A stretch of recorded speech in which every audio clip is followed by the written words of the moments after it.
Hello दोस्तों, welcome to Meera physio, आप in India chain of physiotherapy clinic. तो आज का हमारा टॉपिक है ट्रॉमेटिक ब्रेन इंजरी। ये बहुत कॉमनली आजकल आरटीए रोड ट्रैफिक एक्सीडेंट्स में देखने को मिल रहा है, ट्रॉमेटिक ब्रेन इंजरी। तो हम आज बात करेंगे ट्रॉमेटिक ब्रेन इंजरी के ऊपर। इसके पहले हम थोड़ा बहुत जानेंगे अपने ब्रेन के बारे में कि क्या होता है हमारा ब्रेन।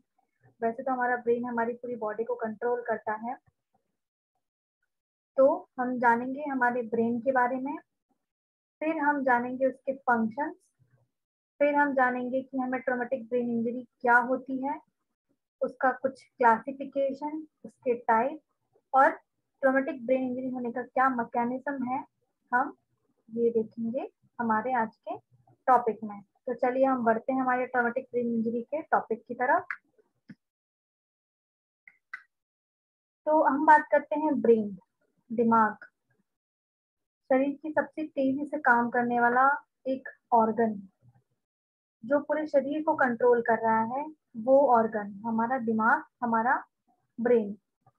ये सिर्फ 3 पाउंड्स का होता है, इसका वजन 3 पाउंड्स का होता है हमारा ब्रेन।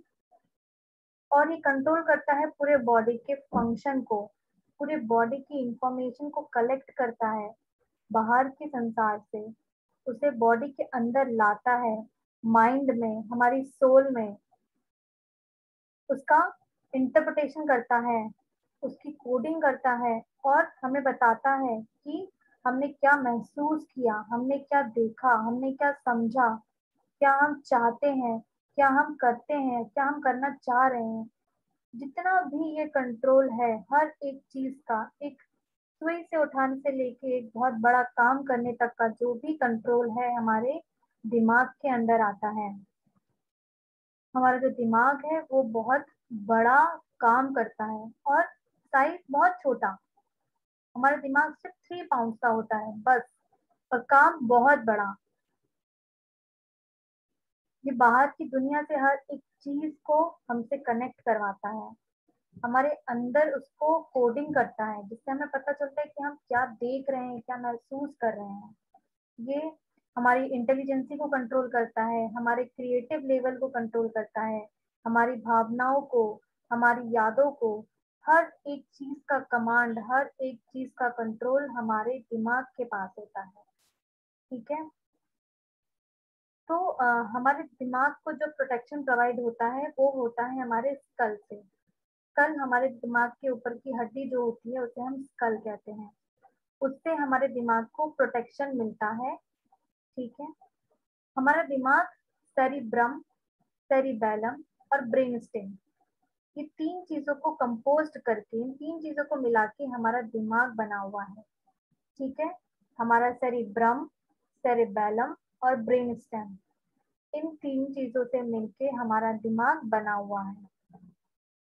हमारा जो दिमाग है वो हर तरीके की इंफॉर्मेशन को रिसीव करता है, हमारे लाइट को, हमारे स्मेल को, हमारे टच को, हमारे टेस्ट को, हमारे सुनने को, हर चीज को हमारा दिमाग जो है वो कंट्रोल करता है।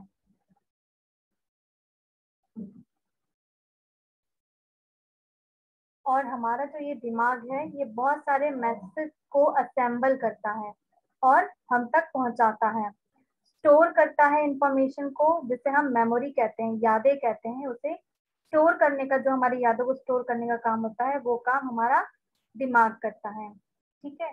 तो ये हमें 5 तरीके के सेंसेस देता है, लाइट, स्मेल, टच, टेस्ट और हियरिंग। साथ ही साथ उसका मतलब हमें बताता है, हम क्या चाह रहे हैं, क्या देख रहे हैं, और उन देखने वाली चीजों को याद करके हमें स्टोर करता है उस इंफॉर्मेशन को हमारे दिमाग में, हमारा ये ब्रेन। ठीक है।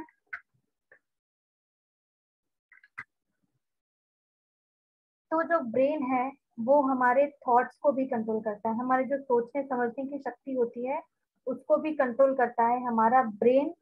हमारी मेमोरी को कंट्रोल करता है, हमारी स्पीच को कंट्रोल करता है, हमारे हाथ पैरों के मूवमेंट को कंट्रोल करता है, साथ ही साथ हमारे बॉडी के हर एक ऑर्गन के फंक्शन को भी कंट्रोल करता है हमारा ब्रेन। तो जो हम इसमें दो सिस्टम होते हैं, सेंट्रल नर्वस सिस्टम और पेरिफेरल नर्वस सिस्टम। तो जो हमारा सेंट्रल नर्वस सिस्टम होता है वो कंपोस्ट करता है, उसमें वो मिलके बना हुआ होता है हमारे ब्रेन और हमारे स्पाइनल कॉर्ड से। बाकी का जो हमारा पेरिफेरल नर्वस सिस्टम है वो बनता है हमारे स्पाइनल नर्व से और उसकी ब्रांचेस से। जो हमारे स्पाइनल कॉर्ड से जो ब्रांचेस निकलती है स्पाइनल नर्व की, उनसे, और स्पाइनल कॉर्ड से, और क्रेनियल नर्व जो कि हमारे दिमाग से ब्रांचेस निकली होती है नर्व्स की, क्रेनियल नर्व्स उन्हें कहते हैं, उनसे। तो सेंट्रल नर्वस सिस्टम हमारा बनता है ब्रेन से और स्पाइनल कॉर्ड से। वहीं हमारा पेरिफेरल नर्वस सिस्टम बना हुआ होता है स्पाइनल नर्व से, जो कि स्पाइनल कॉर्ड से आती हैं, क्रेनियल नर्व से जो कि हमारे दिमाग से आती हैं। ठीक है। तो जो हमारा ब्रेन है वो कंपोज करता है सेरिब्रम, सेरिबैलम एंड ब्रेनस्टेम, जिसको हम अब देखते हैं। Yes, this is the part of our brain. ये है सेरिब्रम, पीछे की तरफ होता है सेरिबैलम, और ये हमारा होता है ब्रेनस्टेम। ठीक है। सेरिब्रम, सेरिबैलम एंड ब्रेनस्टेम मिलके बनाते हैं हमारा ब्रेन। अब हम देखेंगे कि सेरिब्रम क्या करता है। सेरिब्रम क्या है? हमारे दिमाग का सबसे बड़ा जो पार्ट है, जो लार्जेस्ट पार्ट है हमारे दिमाग का, वो है सेरिब्रम। ये कंपोस्ट करके रखा हुआ है राइट और लेफ्ट साइड। इसके दो हिस्से होते हैं, राइट साइड और लेफ्ट साइड। ठीक है।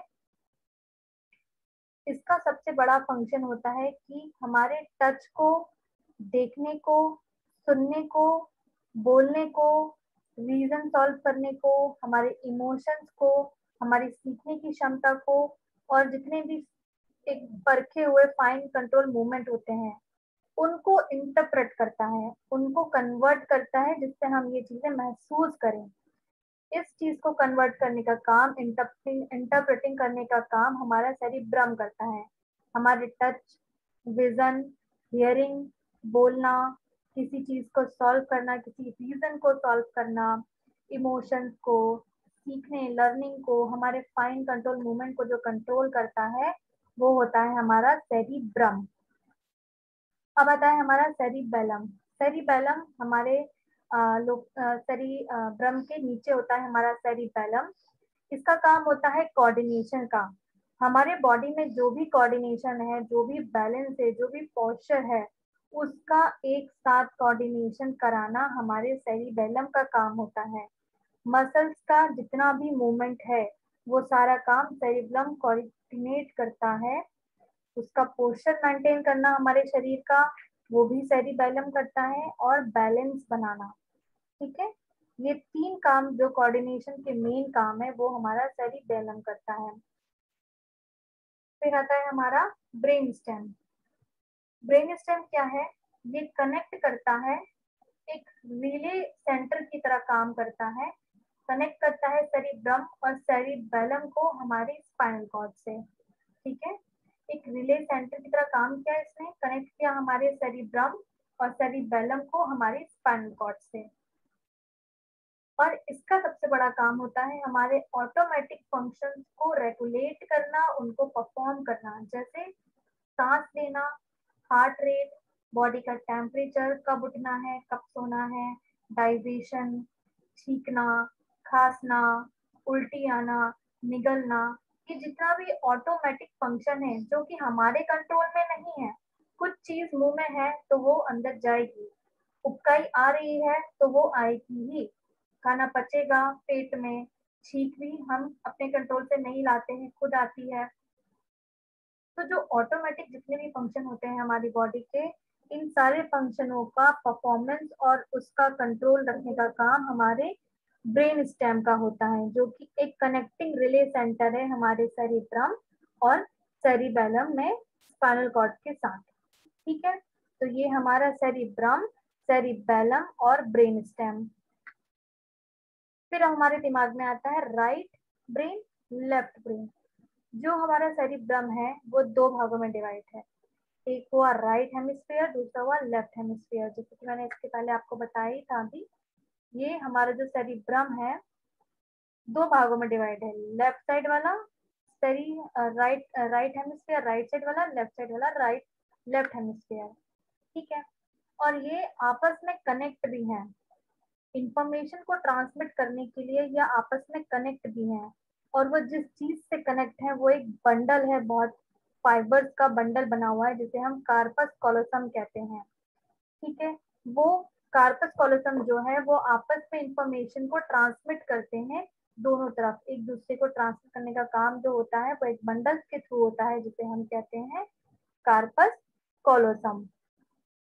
हर एक हेमिस्फेयर, राइट वाला लेफ्ट वाला, दोनों हेमिस्फेयर जो होते हैं कंट्रोल करते हैं opposite side of the body को। अगर हमारा राइट साइड का हेमिस्फेयर है तो वो कंट्रोल करेगा हमारे लेफ्ट साइड बॉडी को, हमारा लेफ्ट साइड वाला जो हेमिस्फेयर है वो कंट्रोल करेगा राइट साइड की बॉडी को। ये हम अच्छे से हम तब समझ सकते हैं जब आपने ऐसा कोई देखा हो जिसे स्ट्रोक आया हो, पैरालिस हुआ हो। तो स्ट्रोक की रिपोर्ट में जो स्ट्रोक है, मान लीजिए वो आया है आपके राइट साइड के ब्रेन में, बट अफेक्ट करेगा आपके लेफ्ट साइड के शरीर को। ठीक है, तो जितने भी फंक्शन होते हैं हमारे ब्रेन के, वो जरूरी नहीं है कि वो ट्रांसमिट हो, वो शेयर हो।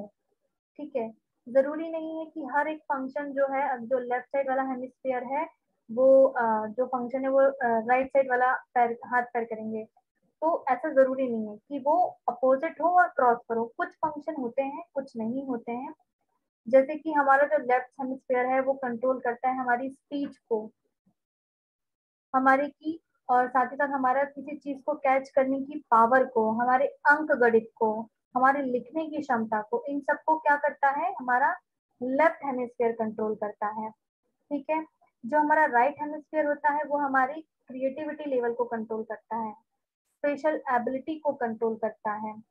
ठीक है, और हमारे आर्टिस्टिक जो होते हैं, आर्ट्स बनाने वाली जो हमारे टैलेंट होते हैं उसको, हमारे म्यूजिक की जो स्किल होती है उसको हमारा राइट हेमिस्फीयर कंट्रोल करता है।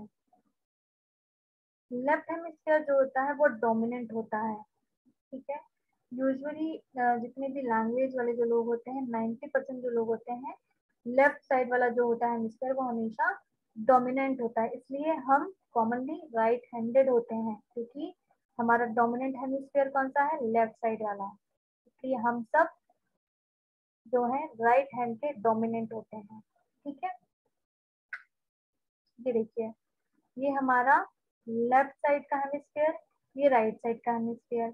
अब देखिए, ये जो लेफ्ट साइड वाला हेमिस्फीयर है वो हमारे राइट साइड की बॉडी को कंट्रोल कर रहा है, और जो हमारा राइट साइड वाला हेमिस्फीयर है वो हमारी लेफ्ट साइड की बॉडी को कंट्रोल कर रहा है। तो ये हमारा right and left hemisphere control हुआ हमारे ब्रेन का। अब हम बात करेंगे हमारे दिमाग के लोब्स की। ठीक है, तो जो सेरिब्रल हेमिस्फीयर है उसमें बहुत सारे छोटे छोटे फिशर्स हैं। ठीक है, जो कि डिवाइड हो गए हैं लोब्स में। ईच हेमिस्फीयर के पास, हर एक हेमिस्फीयर के पास 4 लोब होते हैं, फ्रंटल, टेम्पोरल, पेराइटल, ऑसिपिटल। हर एक लोब वापस फिर से डिवाइड होता है, फिर से अलग होता है और एक स्पेशल फंक्शन करता है। हर एक लोब, हर एक एरिया उस लोब का, हर एक लोब के स्पेशल एरिया का एक स्पेशल फंक्शन होता है। और ये बहुत जरूरी है कि हमारा ब्रेन का हर एक पार्ट, हर एक लोब का हर एक स्पेसिफिक एरिया कोऑर्डिनेशन के साथ काम करे, तभी हम ब्रेन को काम कर पाएंगे। ठीक है, अकेले कोई काम नहीं कर सकता है, ये सब आपस में कनेक्ट है। अगर कोई मैसेज ले रहा है तो कोई कन्वर्ट कर रहा है, कोई भेज रहा है, कोई एक्शन दिखा रहा है। तो हमारे लोग का हर एक पार्ट बहुत ज्यादा जरूरी है साथ में मिलजुल के काम करने के लिए। इसलिए हमारा जो लेफ्ट और राइट हेमिस्फीयर है ये आपस में एक बहुत ज्यादा कॉम्प्लेक्स रिलेशन बनाते हैं हमारे लोब्स के बीच में और हमारे हेमिस्फीयर्स के बीच में। ये जो है बहुत ज्यादा कॉम्प्लेक्स रिलेशन बना हुआ है। ठीक है, ये हमारे दिमाग के लोब्स हैं। ये है हमारा टेम्पोरल लोब, ये हमारा ऑसिपिटल लोब, ये हमारा पेराइटल लोब, ये हमारा फ्रंटल लोब। ठीक है, फ्रंटल लोब सामने की तरफ होता है, कान के पास वाला होता है टेम्पोरल लोब, कान के पास और फ्रंटल लोब के पीछे की तरफ जो होता है पेराइटल लोब, और सबसे पीछे हमारी कनपट्टी के पास होता है ऑसिपिटल लोब। ठीक है, तो ये हमारे 4 लोब होते हैं। अब हम देखेंगे कि हमारा फ्रंटल लोब क्या काम कर सकता है। तो जो हमारा फ्रंटल लोब है वो हमारी पर्सनालिटी को संभालता है, हमारे बिहेवियर को संभालता है, हमारे इमोशंस को संभालता है, हमारी जो जजमेंट करने की क्षमता होती है उसको संभालता है, हमारी प्लानिंग करने की, किसी चीज को प्लान करने की जो क्षमता होती है उसको संभालता है, किसी प्रॉब्लम को सॉल्व करने की जो क्षमता होती है वो हमारा फ्रंटल लोब संभालता है। स्पीच में मदद करता है। हमारे फ्रंटल लोब में एरिया होता है ब्रोकाज एरिया, इसके बारे में हम आगे देखेंगे। तो इसमें एरिया होता है हमारा ब्रोकाज एरिया, जो कि हमारी स्पीच में मदद करता है, बोलने में और लिखने में। बॉडी का मूवमेंट का जो कंट्रोल है वो हमारा फ्रंटल लोब देखता है। हमारी जो बॉडी का मूवमेंट कंट्रोल है, हाथ उठाना, पैर उठाना, झुकना, ये सारा कंट्रोल हमारे फ्रंटल लोब के पास है। ठीक है। हमारी इंटेलिजेंसी लेवल जो है उसका कमांड भी हमारे फ्रंटल लोब को होता है। ठीक है। जो हमारी कंसंट्रेशन करने की जो क्षमता है, किसी चीज पे हम कितना कंसंट्रेट करते हैं, कितना नहीं करते हैं, ये जो क्षमता है इसकी कमांड भी हमारे फ्रंटल लोब के पास है। सेल्फ अवेयरनेस की जो क्षमता है, खुद के लिए जो हम जागरूक रहते हैं हर चीज के लिए, उसके लिए जो सेल्फ अवेयरनेस की जो क्षमता है वो भी हमारा फ्रंटल लोब करता है। ठीक है। तो क्या क्या काम करता है हमारा फ्रंटल लोब? हमारी पर्सनालिटी, हमारे लुक्स, हमारा बिहेवियर, इमोशन, जजमेंट, प्लानिंग करना, प्रॉब्लम सॉल्व करना। ठीक है। बोलने में, लिखने में, बॉडी के हर एक मूवमेंट को, हमारी इंटेलिजेंसी को, हमारे कंसंट्रेशन को, हमारे सेल्फ अवेयरनेस को, इन सबको कंट्रोल करने का काम हमारे फ्रंटल लोब का है। अगर कभी भी ट्रॉमेटिक इंजरी हमारे ब्रेन में फ्रंटल लोब के साइड में हुई और उसका गहरा असर हुआ, तो ये जितने भी फंक्शन मैंने अभी आपको बताए हैं फ्रंटल लोब के, ये सबसे पहले अफेक्ट होंगे। ठीक है। ये सबसे पहले जाएंगे, सबसे पहले अफेक्ट होंगे, इनमें सबसे ज्यादा डिस्टरबेंस देखने को मिलेगा हमारे फ्रंटल लोब में। तो अब हम आगे बढ़ते हैं, बात करेंगे हम पैराइटल लोब, टेम्पोरल लोब की और हमारे ऑक्सीपिटल लोब की। अब हम बात करते हैं हमारे पैराइटल लोब की। हमारा पैराइटल लोब क्या करता है? हमारी लैंग्वेज को और शब्दों को इंटरप्रेट करता है, कोडिंग करता है, जिससे हमें वो समझ में आए। ठीक है। हम जो बोल रहे हैं, हम जो शब्द देख रहे हैं, पढ़ रहे हैं, कोई शब्द कोई बोल रहा है, उसकी कोडिंग, उसको कोड करके हमें बताने का काम हमारा पैराइटल लोब करता है। टच का सेंस, पेन का सेंस, टेम्परेचर के सेंसेस। टच, कोई हमें टच कर रहा है, वो दर्द महसूस होना, टेम्परेचर में वेरिएशन, इन सब चीजों की कमांड हमारे पैराइटल लोब के पास है। हमारे सुनने से लेके देखने तक का जितना भी इंटरप्रेट करना होता है सिग्नल्स को, उन सब का काम भी हमारा पैराइटल लोब करता है। हमारी जो मोटर स्किल है, हमारी जो सेंसरी स्किल है और जो हमारी मेमोरी है, वो सब हमारे पैराइटल लोब में है। ठीक है। इंटरप्रेट करना हमारे सिग्नल्स को विजन और हियरिंग के through, motor skill, sensory skill, memory हमारे सब पैराइटल लोब में है। और विजुअल परसेप्शन, इमेज को बनाना, उसको ट्रांसमिट करना, ऑक्सीपिटल लोब में लेके जाना, उसका काम भी हमारा पैराइटल लोब करता है। अब आता है हमारा ऑक्सीपिटल लोब, जो कि पीछे की तरफ होता है। ये इंटरप्रेट करता है विजन को, किस कलर का विजन है, किस लाइट का है, किस मूवमेंट का है, क्या विजन है, हम जो देख रहे हैं आंखों से वो क्या विजन है, वो क्या हम देख रहे हैं, उन सब की कोडिंग हमारे ऑक्सीपिटल लोब में होती है, तभी हम देख पाते हैं। अगर हमारे ऑक्सीपिटल लोब में ट्रॉमेटिक ब्रेन इंजरी हो गई तो हम देखने, कलर पहचानने, क्या देख रहे हैं, इन सब की क्षमता को खो देते हैं। फिर आता है हमारा टेम्पोरल लोब। टेम्पोरल लोब में होता है वर्निक्स एरिया। वर्निक्स एरिया का काम होता है लैंग्वेज को अंडरस्टैंड करना। अभी हमने देखा था हमारा जो पैराइटल लोब है वो हमारी लैंग्वेज को इंटरप्रेट कर रहा था, हमारी लैंग्वेज को, ब्रोकाज एरिया, उसको समझने का काम करता है हमारा वर्निक्स एरिया। हमारी मेमोरी के लिए, हमारे सुनने के लिए, किसी भी चीज का सीक्वेंस में रखना, उसको ऑर्गेनाइज करके चलना, ये जो प्लानिंग होती है ये सब हमारा टेम्पोरल लोब देखता है। ठीक है, तो हमने frontal lobe, parietal lobe, occipital lobe और टेम्पोरल लोब के फंक्शन देखे कि ये क्या करते हैं। इनमें से किसी भी लोब में अगर ट्रॉमेटिक ब्रेन इंजरी होगी तो ये सारी जो चीजें मैंने अभी बताई हैं इनमें डिसफंक्शन हो जाएगा, इनमें कमजोरी हो जाएगी, इनेबिलिटी हो जाएगी। अब हम बात करते हैं लैंग्वेज की। जो हमारा लेफ्ट हेमिस्फेयर है वो रिस्पॉन्सिबल होता है हमारी लैंग्वेज के लिए, स्पीच के लिए, इसलिए हम इसे कहते हैं डोमिनेंट हेमिस्फेयर।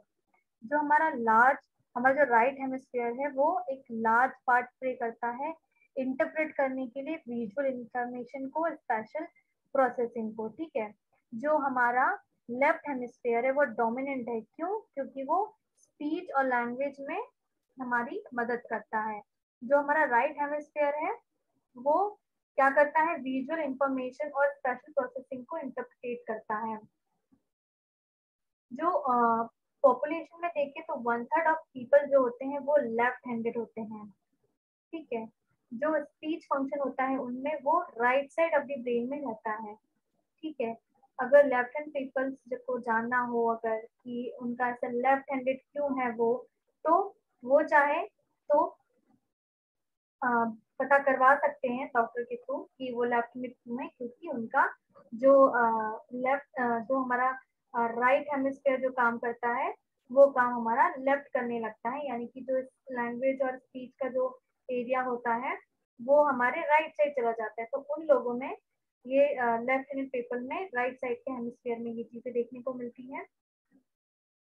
अब जो अफेजिक कंडीशन होती है जिसमें लैंग्वेज डिस्टरबेंस हो जाता है, जो कि स्पीच प्रोडक्शन को अफेक्ट करती है, कंप्रहेंशन को अफेक्ट करती है, यानी कि किसी चीज को ग्रास्प करने की जो पावर होती है उसको, पढ़ने की क्षमता को, लिखने की क्षमता को। तो ब्रेन इंजरी के कारण अगर आप बोल नहीं पा रहे हैं ठीक से, स्पीच आपकी थोड़ी बड़बड़ाहट चल रही है या कुछ कैच नहीं कर पा रहे हैं, पढ़ नहीं पा रहे हैं, लिख नहीं पा रहे हैं, तो उस कंडीशन को कहते हैं अफेजिया। ट्रॉमा और स्ट्रोक के पेशेंट में ये काफी देखने को मिलता है। और ये जो कंडीशन है अफेजिया की डिपेंड करती है कि कौन सा एरिया और कितना डैमेज हुआ है आपके ब्रेन में। आगे बढ़ते हैं अब हम बात करेंगे ब्रोकाज एरिया की। ब्रोकाज एरिया जो होता है हमारे लेफ्ट साइड के फ्रंटल लोब में होता है। ठीक है, अगर ये एरिया डैमेज होता है, इसमें अगर डिफिकल्टी होती है, ये एरिया अगर ट्रॉमा में आता है तो हमें अपनी जबान को चलाने में भी डिफिकल्टी आएगी, फेस की मसल्स जो है उनमें डिफिकल्टी आएगी, जिस कारण से हम बोल नहीं पाएंगे, हमारी स्पीच जो है वो बदल जाएगी। हम पढ़ सकते हैं, उसको समझ सकते हैं, बस हमें बोलने में दिक्कत आएगी, लिखने में दिक्कत आएगी। ठीक है, तो इस कंडीशन को हम कहते हैं ब्रोकाज अफेजिया। अब हमारा आता है वर्निक्स एरिया। वर्निक्स एरिया जो होता है लेफ्ट वाले टेम्पोरल लोब में होता है। अगर ये डैमेज होता है तो इसे कहते हैं वर्निक्स अफेजिया। इसमें इंसान बड़बड़ाने लगता है, वो ऐसे सेंटेंस बोलने लगता है, लंबे लंबे सेंटेंस जिसका कोई मतलब नहीं होता है, अननेसेसरी कुछ वर्ड्स उसमें डले रहेंगे जिसका मतलब उसे खुद नहीं पता रहेगा, खुद एक वर्ड बना देगा। तो इसमें जो दिक्कत होती है स्पीच की दिक्कत होती है। ठीक है, तो वर्निक्स अफेजिया में हमें स्पीच की दिक्कत देखने को मिलती है।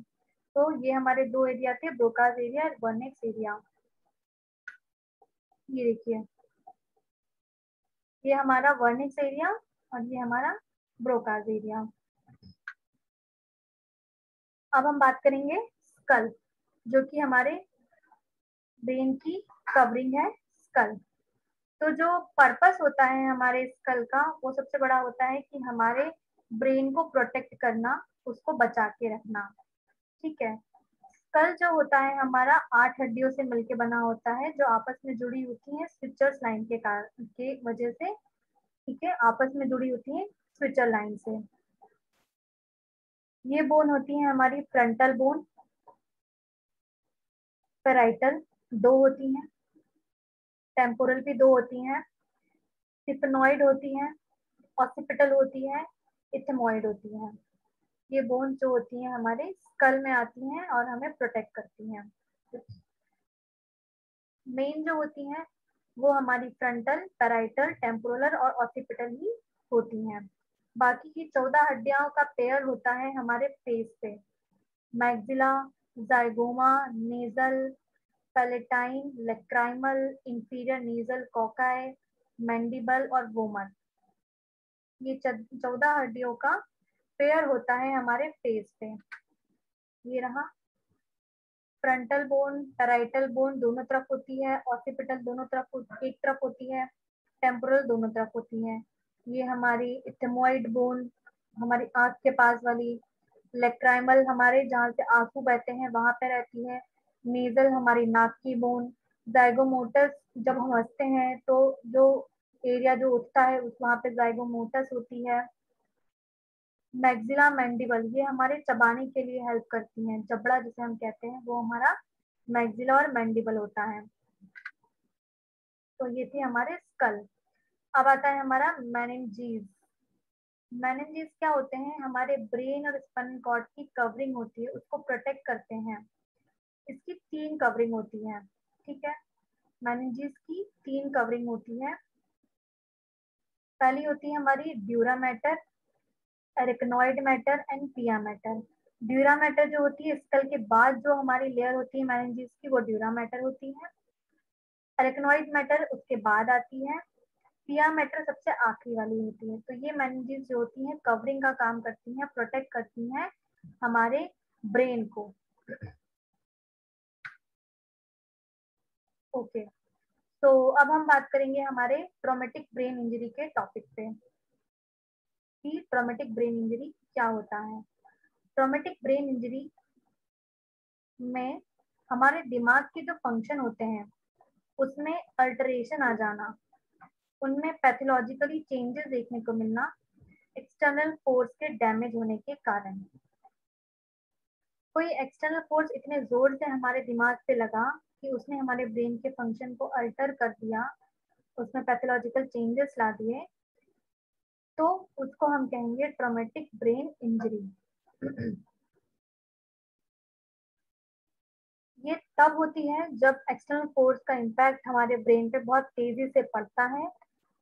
ये या तो कोई ब्लो हो बहुत जोरों का, कोई बम्प हो बहुत जोरों का, या फिर कोई पुश और शेक वाला कुछ मोशन हो जाए हमारे दिमाग में, और धार वाली चीज हमारे दिमाग पे लग जाए जिससे कि घाव बन जाए। इस कारण से ये हो सकता है। जरूरी नहीं है कि सारे ब्लो और जॉल्ट जितने भी हैं वो हमारे ब्रेन में हेड इंजरी कॉज करें। माइनर जो चोटें लगती हैं हमारे दिमाग में वो हमारी ट्रॉमेटिक ब्रेन इंजरी को कॉज नहीं करते हैं। जब तक कि हमें ट्रॉमेटिक ब्रेन इंजरी के साइन एंड सिम्टम्स ना देखने को मिल जाए हम उसे कंसिडर नहीं करते हैं कि वो ट्रॉमेटिक ब्रेन इंजरी है या नहीं है। जो माइल्ड ब्रेन इंजरी होती है हमने उसको अब रेफर किया है कि हम उसे कंकशन कहते हैं अब, ठीक है। तो अगर माइल्ड जो ट्रॉमेटिक ब्रेन इंजरी होती है उसे हम कहते हैं कंकशन।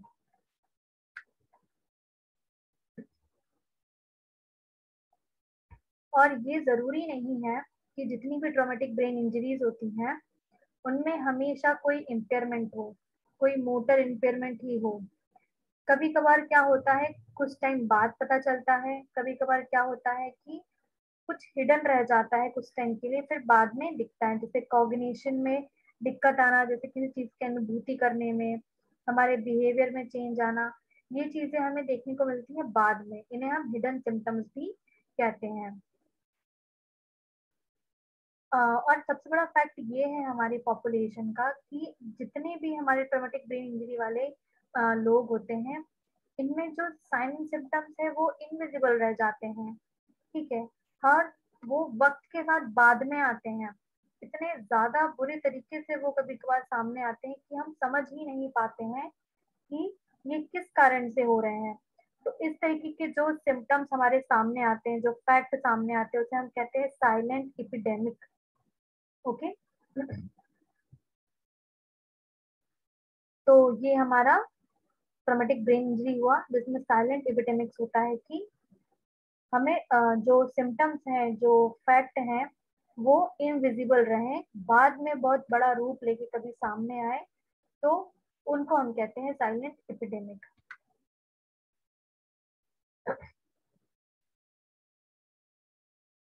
तो इस तरीके के जो हमारे डिसफंक्शन देखने को मिलते हैं, तो ये सब एल्गोरिथमिक बेस्ड होते हैं, जो प्रैक्टिस के पर्पस में सही रहते हैं। इन सब के लिए हमें इमरजेंसी की जरूरत होती है। जैसे ही कोई ट्रॉमेटिक ब्रेन इंजरी माइल्ड से सीवियर हो जाए, तुरंत इमरजेंसी कंडीशन आ जाती है, आईसीयू मैनेजमेंट लगता है, और प्रॉपर एक सिस्टमिक अप्रोच लगता है जिसमें न्यूरो रिहेबिलिटेशन भी जरूरी है, इम्प्रूव करना है उनकी बॉडी सर्विसेज को, उनकी जो नीड है उन सबको फुलफिल करना जरूरी होता है। तो जो ट्रॉमेटिक ब्रेन इंजरी के जो लोग होते हैं, उनमें ये प्रॉब्लम बहुत होती है कि उनका न्यूरो मोटर ये स्किल चले जाते हैं, ठीक है। तो उसका एक प्रॉपर रिहेबिलिटेशन ट्रीटमेंट होना बहुत ज्यादा जरूरी होता है, उनके लिए स्पेशल केयर हमें हमेशा देनी चाहिए, ठीक है।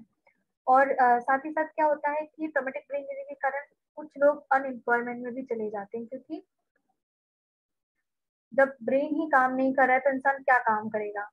तो काफी लंबे समय के लिए उनका अनएम्प्लॉयमेंट हो जाता है, इनकम चली जाती है, सर्वाइवर कैसे करे फैमिली और ये सब। तो उसमें भी हमें सोसाइटी को अच्छा केयर प्रोवाइड करना चाहिए, जिससे उनका रिहेबिलिटेशन भी हो, साथ ही साथ उनकी फैमिली का जो इशू है वो भी ठीक हो। तो जो ट्रॉमेटिक ब्रेन इंजरी है, इसके इशू को जो है अच्छे से समझना चाहिए, एक सोसाइटल कॉस्ट के उसमें भी और एक फैमिली के बेस पे भी। कुछ एनजीओ फंड वगैरह देते हैं इन सब चीजों के लिए, तो उनसे मिलना चाहिए, जो कि उस लेवल पे आपकी मदद कर सके। अब हम बात करेंगे हमारे मैकेनिज्म ऑफ इंजरी। अब हम देखेंगे कि ट्रॉमेटिक ब्रेन इंजरी होने का मैकेनिज्म क्या है। तो इसमें क्लोज हेड इंजरी सबसे पहला है मैकेनिज्म। ये यूजुअली रोड ट्रैफिक एक्सीडेंट में देखने को मिलती है, या फिर दिमाग पे बहुत जोरों से कोई ब्लो हो, कोई जोर से झटका लगे, तब देखने को मिलती है। और सर के बल अगर आप गिर जाएं, उस टाइम पे ये हो सकता है, या ऐसे टाइम पे गिरे जब आपका हेड स्ट्राइक कर जाए एक बहुत कड़क सरफेस पे, तब आपको क्लोज हेड इंजरी होती है। क्लोज हेड इंजरी में जो आपका स्कल है उसमें क्या होता है, पीनेट्रेट नहीं होता है, बट कभी कभार फ्रीक्वेंटली इसमें फ्रैक्चर देखने को मिलता है। ओके, तो क्लोज हेड इंजरी में स्कल कभी कभार फ्रैक्चर के उसमें चला जाता है, पर पीनेट्रेट नहीं होता है। और इसमें हमें दोनों ही फोकल और डिफ्यूज एक्सोनल डैमेज हमें देखने को मिलता है हमारे क्लोज हेड इंजरी में, जो कि हमारा मैकेनिज्म है ट्रॉमेटिक ब्रेन इंजरी का। अब आता है हमारा ओपन हेड इंजरी। तो हमारा जो ओपन हेड इंजरी होता है, ये किसी धारीदार चीज से, किसी चाकू, तलवार या किसी पत्थर या बुलेट, इन सब के कारण जब बहुत तेज दिमाग पे कोई पेनिट्रेट करता है, तब होता है ओपन हेड इंजरी, ठीक है। तो इसमें स्कल भी पेनिट्रेट होता है, और साथ ही साथ इसमें बहुत बड़े पैमाने पर फोकल एक्सोनल डैमेज भी होता है। अब आता है हमारा डी एक्सेलरेशन इंजरी। ये रोड ट्रैफिक एक्सीडेंट में देखने को मिलता है। इसमें क्या होता है, मोस्टली हम ये देखते हैं कार वाली इंजरीज में, जिसमें एयर बैग ना लगा हो। तो क्या होता है, जैसी कार किसी चीज से ठुकती है, तो हम एक तरफ से एकदम से आगे की तरफ जाते हैं, पीछे की तरफ आते हैं, फिर एकदम से आगे की तरफ जाते हैं। तो इसे कहते हैं एक्सेलरेशन डी एक्सेलरेशन इंजरी। इसमें हमें क्या हो रहा है, डी एक्सेलरेशन इंजरी, यानी कि झटके से एकदम पीछे की तरफ आ जाना। तो हमारा जो ब्रेन है वो हमारे स्कल के अंदर एकदम से मूव कर जाएगा पीछे की तरफ, वो स्कल ही उस पर एक इम्पैक्ट डाल देगा, मैकेनिकल फोर्स डाल देगा। तो इसे हम कहते हैं डी एक्सेलरेशन इंजरी, ठीक है। इसमें एक्सोनल शेयरिंग देखने को मिलती है, कंट्यूजन देखने को मिलता है, ब्रेन में स्वेलिंग देखने को भी मिलती है डी एक्सेलरेशन इंजरी में। ये देखिए, इस तरीके से कुछ पेनिट्रेट कर दे ओपन हेड इंजरी के लिए, बॉल आके लग जाए, तो इसमें डी एसिलेशन इंजरी, या फिर हमारा सर किसी से ठुक जाए तो पीछे की तरफ इम्पैक्ट पड़े, एसिलेशन डी एसिलेशन इंजरी। अब आता है हमारा cop contra cop injury. Cop जो होता है ये होता है हमारे उस इम्पैक्ट के कारण कि बहुत तेजी से कोई हमारा इम्पैक्ट हुआ एक पॉइंट पे, ठीक है, और स्कल में फ्रैक्चर हो गया है उसी साइड वाले इम्पैक्ट वाले साइड पे, ठीक है, कोई चीज बहुत जोरों से लगी है एक जगह पे और वहां पे फ्रैक्चर हो गया है, तो उसे हम कहते हैं कॉप इंजरी। फिर आता है हमारा कॉन्ट्रा कॉप इंजरी। तो इस इंजरी में, कॉन्ट्रा कॉप इंजरी में क्या होता है, हमारा ब्रेन मूव कर जाता है हमारे स्कल के अंदर ही, ठीक है, अपोजिट डायरेक्शन में शेकिंग की कंडीशन आ जाती है। क्या होता है, ब्रेन पीछे जाके हिट करता है स्कल में, फिर आगे आके हिट करता है स्कल में, तो इसको हम कहते हैं कॉन्ट्रा कॉप इंजरी। इसमें नीले रंग का घाव भी देखने को मिलता है ब्रेन के ऊपर बाहर स्किन में। अब आता है हमारा कॉप कॉन्ट्रा कॉप इंजरी। ये फ्रीक्वेंटली जब होता है जब कोई अपोजिट पोल हमारे ब्रेन पे पड़ता है। ये देखिए, अगर एक फोर्स सामने की तरफ से आया, ठीक है, और एक फोर्स हमारा फॉरवर्ड होके पीछे की तरफ लगा, ये फोर्स सामने की तरफ आया, कल पीछे गया, फिर वहां से भी फोर्स आया और आगे की तरफ लगा, तो एक्सेलरेशन डी एक्सेलरेशन वाला जो मैंने अभी बताया था आपको, वही होता है हमारा कॉप कॉन्ट्रा कॉप इंजरी। अब हम देखेंगे इसके टाइप कि जो हमारा ट्रॉमेटिक ब्रेन इंजरी है इसके कितने टाइप है। पहला आता है हमारा हेमेटोमा। हेमेटोमा हो जाता है कलेक्शन क्लॉटिंग ब्लड का हमारी ब्लड वेसल के बाहर, ठीक है, ब्लड वेसल के बाहर दिमाग में कलेक्ट हो जाना ब्लड का, क्लॉट हो जाना, थक्का जम जाना, उसे हम कहते हैं हेमेटोमा। ये बहुत ज्यादा सीरियस कंडीशन है, ठीक है, अगर हेमेटोमा हमारे दिमाग में हो गया है तो बहुत ज्यादा सीरियस कंडीशन है। क्यों? क्योंकि ये हमारे ब्रेन के अंदर स्कल के पास प्रेशर डालती है बहुत तेजी का, ठीक है, जिसके कारण क्या होता है, हमारा कॉन्शियस लेवल चला जाता है, जिसके कारण की परमानेंट ब्रेन डैमेज भी हो सकता है। हेमेटोमा जो है बहुत ज्यादा सीरियस कंडीशन है। इसमें जो क्लॉट जम जाता है वो बहुत ज्यादा सीरियस कंडीशन है, जो कि हमारे ब्रेन के ऊपर बहुत ज्यादा प्रेशर डालती है। इसमें हम अपना कॉन्शियसनेस खो बैठते हैं और हमारा ब्रेन डैमेज हो जाता है, तो ये है हमारा हेमेटोमा। अब आता है हमारा हैमरेज। हैमरेज जो होता है अनकंट्रोल ब्लीडिंग हो जाना, ठीक है, या तो ब्रेन के बाहर या अंदर। जब जो हमारा स्पेस है ब्रेन का, अगर वहां ब्लीडिंग हुई, यानी ब्रेन के बाहर सब एरिकनॉइड स्पेस में, जहां हमारा कौन सी है, सर्व एरिकनॉइड हमारी जो लेयर है मेनिंजेस की वो प्रेजेंट है, अगर वहां पे ब्लीडिंग हुई है तो उसे हम कहते हैं सब एरिकनॉइड हैमरेज। अगर ब्रेन के अंदर हुई है तो उसे हम कहते हैं इंट्रा सेरेब्रल हैमरेज। तो जो हमारा सब एरिकनॉइड हैमरेज होता है, ये इससे हमें हेडेक और वॉमिटिंग जैसी चीजें देखने को मिलती हैं। वहीं सबसे ज्यादा सीवियर होता है हमारा इंट्रा सेरेब्रल हैमरेज। अगर बहुत ज्यादा ब्लीडिंग हो जाती है तो ये प्रेशर क्रिएट करता है हमारे ब्रेन के फंक्शन पे, जिस कारण से ब्रेन का डिसफंक्शन देखने को मिलता है। तो ये है हमारा हैमरेज। इसमें सब एरिकनॉइड हैमरेज और इंट्रा सेरेब्रल हैमरेज हमें देखने को मिलता है। फिर आता है हमारा कंकशन। कंकशन जब होता है जब हमारा ब्रेन में इतने इनफ फोर्स से इंजरी हो कि हमारा ब्रेन पीछे की तरफ स्कल से टकरा जाए, ठीक है, ब्रेन हिट हो किसी हार्ड वॉल से और उसका जो ब्रेन है वो सडन पीछे की तरफ एक्सेलरेशन में चला जाए, फिर वही फोर्स जो है वापस आगे की तरफ आए डी एक्सेलरेशन में। ये यूजुअली कार्स के एक्सीडेंट में, रोड ट्रैफिक जो होते हैं कार्स के, उनमें देखने को मिलता है कि ब्लो लगना डायरेक्ट दिमाग पे और ब्रेन का स्कल से टकरा के आगे पीछे होना, एक्सेलरेशन डी एक्सेलरेशन की कंडीशन होना। तो इसमें क्या होता है, फंक्शंस चले जाते हैं, ठीक है। और जो कंकशन होता है वो टेम्परेरी भी होता है, कभी कभार ये परमानेंट डैमेज भी कॉज कर देता है, बट वैसे ये माइल्ड इंजरी होती है ब्रेन की, इसलिए इसे टेम्परेरी कहा गया है। और तो ये हमारा कंकशन, जिसमें हमें एक्सेलरेशन और डी एक्सेलरेशन फोर्स के कारण जो डैमेज होता है वो। अब आता है हमारा इडिमा। जब भी ब्रेन में कोई ट्रॉमा लगता है, कोई इंजरी होती है, तो उसमें इडिमा हो जाता है, स्वेलिंग आ जाती है। ठीक है। ये जो स्वेलिंग होती है उस इंजरी पार्ट के आसपास, वो एक प्रेशर क्रिएट करती है, बहुत ज्यादा सीरियस हो जाता है, वो प्रेशर क्रिएट करने लगती है हमारे ब्रेन के लोब्स पे। ठीक है। आप जैसे ही मूव करेंगे अपने स्कल को, तो ये स्वेलिंग जो है काफी दर्दनाक भी हो सकती है। तो जब भी कभी ब्रेन में स्वेलिंग आए तो उससे ज्यादा मूव नहीं करना चाहिए, नहीं तो ये जो ब्रेन में जो फ्लूइड इकट्ठा हो गया है वो प्रेशर डालता है आपके स्कल के अगेंस्ट। तो इडिमा भी एक काफी खतरनाक या भयंकर टाइप होता है, जिसका इंस्टेंट हमें इलाज करवाना चाहिए। फिर आता है हमारा स्कल फ्रैक्चर। स्कल फ्रैक्चर यानी कि हमारे बोन की हड्डी टूट जाना, हमारे ब्रेन की हड्डी टूट जाना।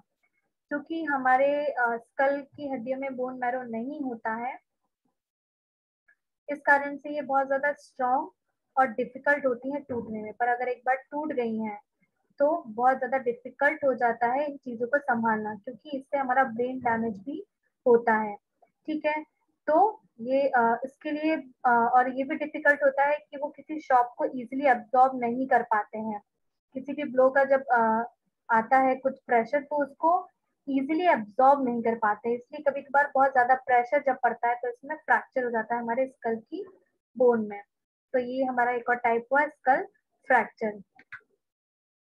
फिर आता है हमारा डिफ्यूज एक्सोनल इंजरी। ये एक शियर इंजरी है। ठीक है। जिसमें ब्रेन के अंदर ब्लीडिंग नहीं होती है, पर ब्रेन डैमेज हो जाते हैं। ठीक है। जिसके कारण जो है ब्रेन के सेल्स के जो फंक्शन है, जो लोब्स डैमेज हुए हैं, वो प्रॉपरली फंक्शन नहीं कर पाते हैं, जिसके कारण स्वेलिंग हो जाती है और डैमेज हो जाते हैं। ठीक है। ये बाहर की तरफ से विजिबली नहीं होते हैं, दिखते नहीं है, बट इनके जो लक्षण है वो हमें देखने को मिलते हैं। ये काफी खतरनाक टाइप का एक इंजरी होती है ट्रॉमेटिक ब्रेन इंजरी की, जिसे हम डिफ्यूज एक्सोनल इंजरी कहते हैं। इसमें कभी कभार क्या होता है, परमानेंट ब्रेन डैमेज भी हो जाता है और कभी कभार डेथ भी हो जाती है। तो ये रहा हमारा आज का इंट्रो। हमारा ट्रॉमेटिक ब्रेन इंजरी क्या होता है उसका इंट्रोडक्शन है ये। मैं आशा करती हूँ कि आपको पसंद आया हो, ये आपको अवेयर करे, आपको फिट रखे और आपको हेल्दी रखे। Thank you so much.